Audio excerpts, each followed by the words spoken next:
Hello friend, आप सभी का आपके अपने यूट्यूब चैनल ब्राइट बुद्धि में आप सभी का स्वागत है। तो हम पढ़ेंगे इकाई वन गा खनिज संसाधन। इससे पहले हमने इकाई 1 खा समाप्त कर चुका हूँ।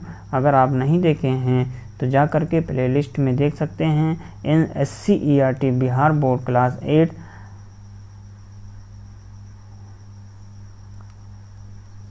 जिसमें से हम आज भूगोल की बुक की एनालिसिस करा रहे हैं। वीडियो अच्छा लगे तो लाइक कमेंट शेयर जरूर कीजिए अपने हित मित्र दोस्तों के साथ।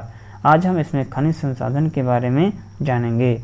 सीमा की दीदी की शादी होने वाली थी। 2 दिनों बाद बारात आने वाली थी। घर के सारे लोग काम में व्यस्त थे।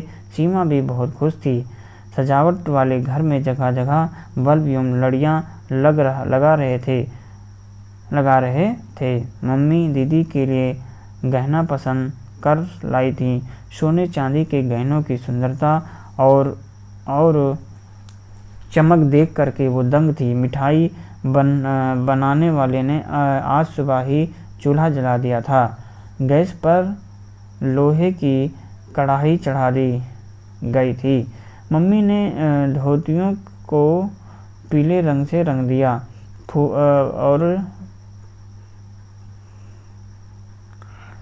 और फुआ उन धोतियों को ठीक से सजा कर रख रही थी। सीमा बड़े गौर से इन सभी कार्यों को होते देख रही थी। तभी ड्राइवर ने आकर दादाजी से पेट्रोल के पैसे मांगे। दादाजी ने निकाल कर पैसे दे दिए। सीमा सोचने लगी कि आखिर सोना चांदी कोयला पेट्रोल आते कहाँ से हैं। लोहे की कढ़ाई बनाने के लिए लोहा कहाँ से आता है। क्या मैं जितना चाहूँ उतना सोना ला सकता हूँ। मुझे इन प्रश्नों के उत्तर कहाँ मिलेगा। ये सोच करके वो दादाजी के पास गई, लेकिन दादाजी को व्यस्त पा करके वो उनसे पूछ ना पाई। अचानक उसकी नज़र अपनी शिक्षिका पर पड़ी। उसने शिक्षिका के पास जा करके उनका अभिवादन किया तथा और अपने प्रश्न उनके सामने रखा। शिक्षिका ने कहा, तुम्हारे प्रश्न तो बड़े अच्छे हैं, मैं तुम्हें इनका जवाब बताती हूँ। खनिज संसाधन। सीमा, तुम जिन चीज़ों का नाम लिया है ये सभी खनिज हैं। खनिजों को पृथ्वी का अमूल्य संसाधन कहा जाता है। इसी पर मानव जीवन एवं इसका विकास निर्भर करता है। ये खनिज न केवल भूपटल के नीचे पाए जाते हैं बल्कि महासागरों की तली पर भी पाया जाता है। मानव का शारीरिक विकास भी कई खनिजों पर निर्भर करता है। हमारे शरीर को ये खनिज भोजन, फल, सब्जियाँ, दूध, अंडा तथा मांस, मछलियाँ इत्यादि के खाने से भी प्राप्त होता है। खनिज प्रकृति में स्वतः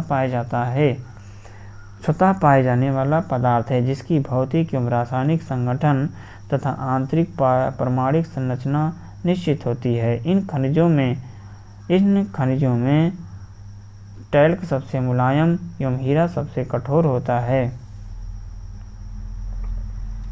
शिक्षिका ने पूछा, बताओ घर की ये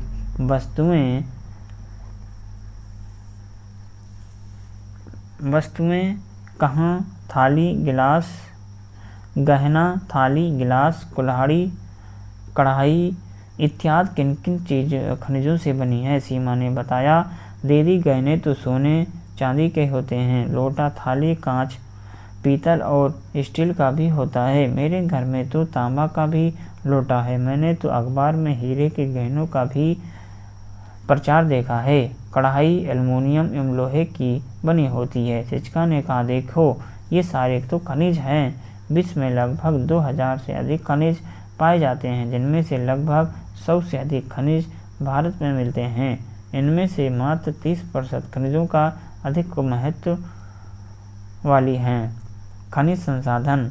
कभी कभी खनिज एवं चट्टान के एक ही भाग लिया जाता है, जबकि दोनों में पर्याप्त अंतर है। खनिजों के मिलने से चट्टानों का निर्माण होता है तथा चट्टानों से भूपटल का निर्माण होता है, परंतु किसी भी चट्टान में सभी खनिज नहीं मिलता। कुछ विशिष्ट खनिजों के मिलने से चट्टान विशेष का निर्माण होते हैं। सभी खनिज एक तरह के नहीं होती, इनमें से भी पर्याप्त अंतर होता है। खनिजों के प्रकार। शिक्षिका ने कहा, सीमा खनिजों का धात्विक एवं अधात्विक दो भागों में बांट सकते हैं। धात्विक खनिजों में धातु पाया जाता है। ये भी दो प्रकार का होता है। लौह युक्त खनिज, ये ऐसे खनिजों में लोहे के अंश मिलते हैं, जैसे कि लोहा अयस्क, मैग्नीज और टंगस्टन। अलोह खनिज, इन खनिज में लोहे के अंश काफ़ी कम या नहीं के बराबर होता है, जैसे सोना, चांदी, टीन इत्यादि। अधात्विक खनिज, ये धातु नहीं होते हैं, जैसे चूना। अधात्विक खनिज होते हैं, इसमें धातु नहीं होता, जैसे कि चूना, पत्थर, अभ्रक, जिप्सम इत्यादि। ये खनिज भी दो प्रकार का होता है। अधात्विक खनिज दो प्रकार का, कार्बनिक खनिज और अकार्बनिक। कार्बनिक के अंतर्गत खनिजों में जीवाश्म अर्थात कार्बन के अंश पाए जाते हैं, जैसे कि कोयला, पेट्रोलियम। और अकार्बनिक, इन खनिजों में जीवाश्म नहीं होते, जैसे कि अभ्रक, ग्रेफाइट इत्यादि। सीमा बोली, ये खनिज तो हमारे जीव को आसान बनाते हैं। मैडम, क्या ये खनिज सभी जगह पाए जाते हैं? शिक्षिका बोली, मैं तुम्हें सभी खनिजों के बारे में विस्तार पूर्वक बताता हूँ। ग्रेफाइट का उपयोग पेंसिल में होता है। भारत में विभिन्न प्रकार के खनिज पाए जाते हैं, जो मुख्यतः उत्तर पूर्वी पठारी क्षेत्र, दक्षिण पूर्वी पठारी क्षेत्र, उत्तर पश्चिमी क्षेत्र में एवं हिमालय क्षेत्र में पाए जाते हैं। आइए जानते हैं हम लौह अयस्क के बारे में।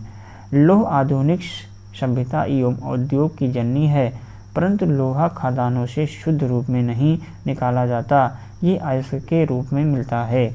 लोहे की प्राप्ति के लिए हेमेटाइट, मैग्नेटाइट, लिमोनाइट और शिडेराइट मुख्य अयस्क होते हैं। तो लोहे के प्रमुख अयस्क के अंतर्गत आता है हेमेटाइट, मैग्नेटाइट, लिमोनाइट और शिडेराइट। लौह अयस्क के उत्पादन के लिए चीन का पेंकी क्षेत्र, ब्राज़ील का मिनास गिराव, ऑस्ट्रेलिया का मिडिल बैंक श्रेणियाँ, रूस में निझनी तालिंग कोकुनसियस क्षेत्र, संयुक्त राज्य अमेरिका में सुपेरियर झील क्षेत्र, दक्षिणी अल्पेशियन क्षेत्र, उत्तर पूर्वी क्षेत्र एवं पश्चिमी क्षेत्र, यूक्रेन का किवायरोग, स्वीडन का किरूनभर एवं गैलीवेरा क्षेत्र, जर्मनी का सीजर घाटी क्षेत्र, स्पेन का बिल्बो प्रसिद्ध है। विश्व में लौह अयस्क का कुल अनुमानित भंडार लगभग 3,70,000 करोड़ टन है। जिन चट्टानों में धातुएं लाभप्रद रूप में प्राप्त किया जाता है, अयस्क कहलाता है। जिन चट्टानों से धातुएं लाभप्रद रूप से प्राप्त होता है, अयस्क कहलाती है। भारत में लौह अयस्क का कुल अनुमानित भंडार लगभग 120 अरब मीट्रिक टन है, जिसके उत्पादन के लिए उड़ीसा का कोयडोर, बोनाट, मयूरगंज, वदांग पहाड़, झारखंड, गोवागुंडी और जांदा, महाराष्ट्र का चांदा, छत्तीसगढ़ में रायपुर, दुर्ग एवं बस्तर, मध्य प्रदेश का जबलपुर, कर्नाटक का कुद्रेमुख एवं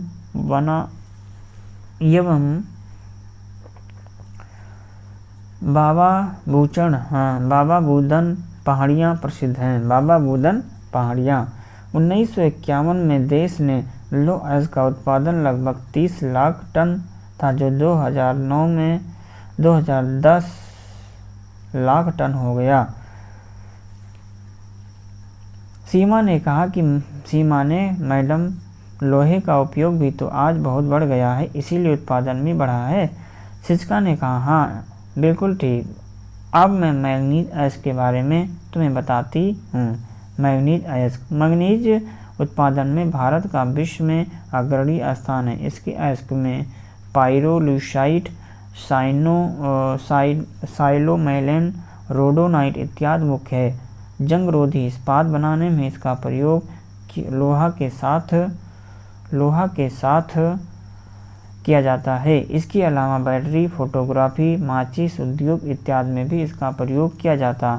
कीटनाशी दवाओं को बनाने में भी इसका उपयोग किया जाता है।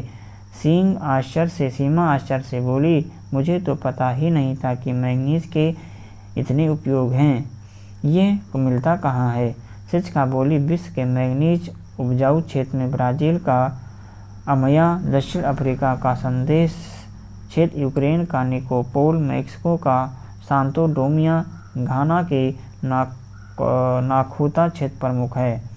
भारत में मैंगनीज का कुल भंडार लगभग 16% लाख टन है। उत्पादन में उड़ीसा, सुंदरगढ़, कालहंडी, रायगढ़ और बोलंगीर, मंझौर, खापुर, मयूरभंज, महाराष्ट्र का नागपुर एवं भंडारा क्षेत्र, कर्नाटक का चित्रदुर्ग, शिवमोगा, ठेलारी, धारवाड़, आंध्र प्रदेश का श्रीकाकुलम एवं कोडप्पा क्षेत्र महत्वपूर्ण है।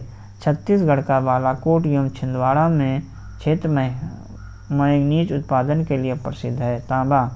शिक्षिका बोली, सीमा, तुमने तांबे से बनी कौन कौन सी चीज़ें देखी हो? सीमा बोली, मैडम, मैंने तांबे की तस्तरी, तांबे का लोटा एवं तांबे का मग देखा है। इसमें साथ साथ तांबे के तार भी मैंने देखा। शिक्षिका ने कहा, बिल्कुल ठीक। तांबा एक अलोह धातु है जिसका लोहे के बाद उष्ण सबने अधिक उपयोग होता है।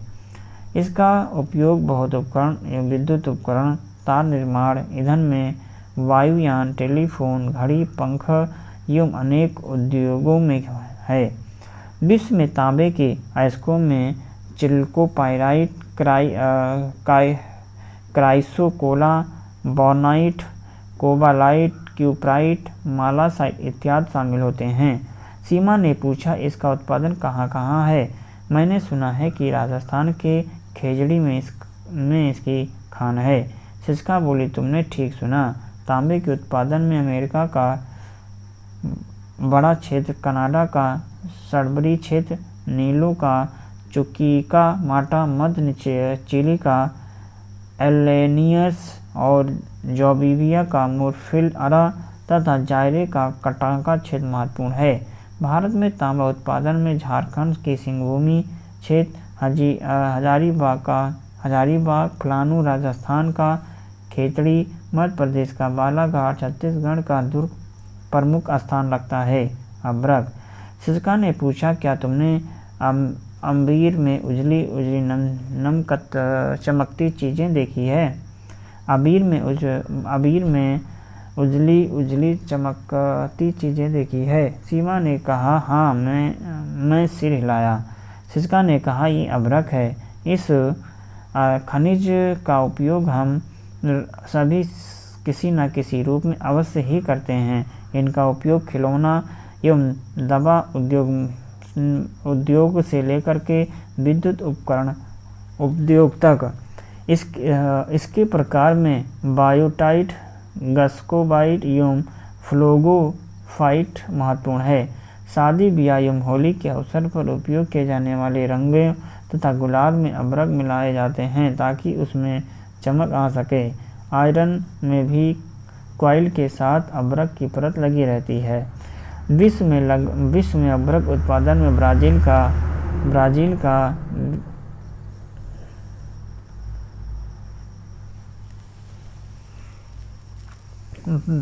का गिलास और विरास राज्य, साओ पोले, रूस का बैकाल झील क्षेत्र, गालागासी का फोर्ट डाउनफिन क्षेत्र, गारवे का कोनोरो क्षेत्र, कनाडा का ब्रिटिश कोलंबिया क्षेत्र महत्वपूर्ण है। भारत में अभ्रक झारखंड के कोंडरमा, गिरिडीह, हजारीबाग, बिहार के मुंगेर, नवादा के, आंध्र प्रदेश के नेल्लोर, राजस्थान के जयपुर, उदयपुर, धौलवाड़ा, अजमेर, दिल्ली जिलों में मिलता है। देश में अभ्रक का कुल भंडार लगभग 59,000 टन है। इसका उत्पादन 1958 में 32,000 टन तथा 1991 में 14,000 टन, 2002-03 में 12,000 टन हुआ है। बॉक्साइट। शिक्षिका ने पूछा, सीमा, तुमने एल्युमिनियम से बनी चीज़ें कौन सी चीज़ें देखी हो? सीमा ने जवाब दिया, मैंने एल्युमिनियम से बनी तार, कढ़ाई, तसला, टब, थाली देखी है। शिक्षिका ने पूछा, क्या तुम्हें पता है कि एल्युमिनियम कैसे प्राप्त होता है? सीमा ने नहीं में सिर हिलाया। शिक्षिका ने कहा, एल्युमिनियम बॉक्साइट से प्राप्त किया जाता है। इसका उपयोग बर्तन बनाने, विद्युत उपकरण बनाने, सीमेंट उद्योग, वायुयान इत्यादि में किया जाता है। विश्व में बॉक्साइट उत्पादन की दृष्टि से ऑस्ट्रेलिया का वाइगा क्षेत्र, जमैका का सेंट और गलीचा बे क्षेत्र, ब्राज़ील का मिनास गिरास क्षेत्र और रूस का यूराल पर्वत का पूर्वी ढाल क्षेत्र महत्वपूर्ण है। भारत में इसके उत्पादन के लिए गुजरात का जामनगर और साबरकांठा, कच्छ, सूरत, झारखंड का लोहरदगा और लोहार एवं पलामी, महाराष्ट्र का रत्नागिरी और कोल्हापुर, छत्तीसगढ़ का सरगुजा, रायगढ़ व बिलासपुर, कर्नाटक में बेलगांव, तमिलनाडु का सलेम कोयम्बटूर, जम्मू कश्मीर का पुछेमम, उधमपुर तथा उत्तर प्रदेश का बांदा मशहूर है। संसाधन संरक्षण। सीमा ने कहा, दीदी अगर इन संसाधनों को सीमित है तो हमें इनके उत्पादन या उपभोग में भी सावधानी बरतनी चाहिए। शिक्षिका ने उत्तर दिया, बिल्कुल ऐसा तो हमें करना ही चाहिए। खनिज संसाधन विभिन्न प्रकार के हैं तथा इनके उपयोग में भी भिन्न भिन्न हैं। सभी खनिज संसाधनों नवीकरणीय तथा क्षयशील हैं। एक बार उपयोग में आ जाने के बाद इनके कुल भंडार में कमी आ जाती है। इन खनिजों के भंडार सीमित हैं तथा इनका उपयोग आगे कई शताब्दियों तक करता है। अतः आवश्यकता है कि इन भंडार की खोज करें तथा विवेकपूर्ण ढंग से इनका इस्तेमाल करें एवं संसाधनों का संरक्षण भी करें। सीमा ने कहा, जी दीदी, हमें ऐसा करना ही चाहिए। मैं अपनी सहेलियों को भी ऐसा करने के लिए कहूँगी। क्या हम सब भी खनिज संसाधनों का संरक्षण करेंगे? इसी के साथ यह अध्याय समाप्त होता है। खनिजों को कितने भाग में बांटा गया? हेमेटाइट किस खनिज का अयस्क होता है? तो ये लोहा का। और रोनोनाइट किस खनिज का उदाहरण है? और एल्युमिनियम किस खनिज से प्राप्त होते हैं? और बायोटाइट किस खनिज का प्रकार है? इन सभी प्रश्नों के उत्तर आपको कमेंट बॉक्स में देना है। तो खनिज को कितने भागों में बांट सकते हैं? खनिज को कितने भागों में बांट सकते हैं? तो इसको हम दो भाग में बांट सकते हैं। हेमेटाइट किस खनिज का मुख्य अयस्क है? तो ये लोहा का। और ये जो रोनोनाइट है कि ये किस खनिज का अयस्क है? तो ये है मैंगनीज का अयस्क है। एल्युमिनियम किस खनिज से प्राप्त होता है? एल्युमिनियम किस खनिज से प्राप्त होता है?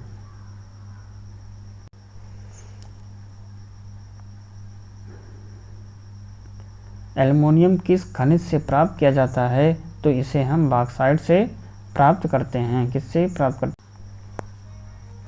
और ये जो बायोटाइट है किस प्रकार का खनिज है? तो ये अभ्रक का है। बायोटाइट अभ्रक प्रकार के खनिज हैं।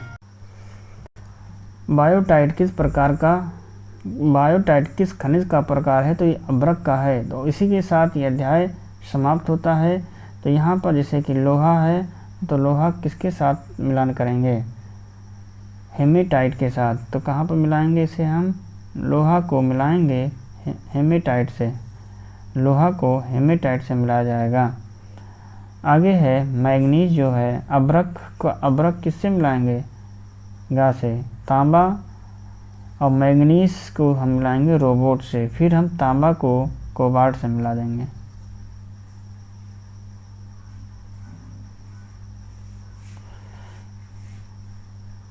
इसी के साथ अध्याय समाप्त होता है। हम अगले अध्याय में पढ़ेंगे वन घा में ऊर्जा संसाधन के बारे में जानेंगे। तो इसी के साथ तब तक वीडियो अच्छा लगे तो लाइक, कमेंट, शेयर जरूर कीजिए। और जो पहली बार देख रहे हो चैनल को सब्सक्राइब करके बेल घंटी जरूर दबाएं। चलिए हम मिलेंगे एक नए वीडियो में। तब तक आप पढ़ते रहें, मस्त रहें। नमस्कार।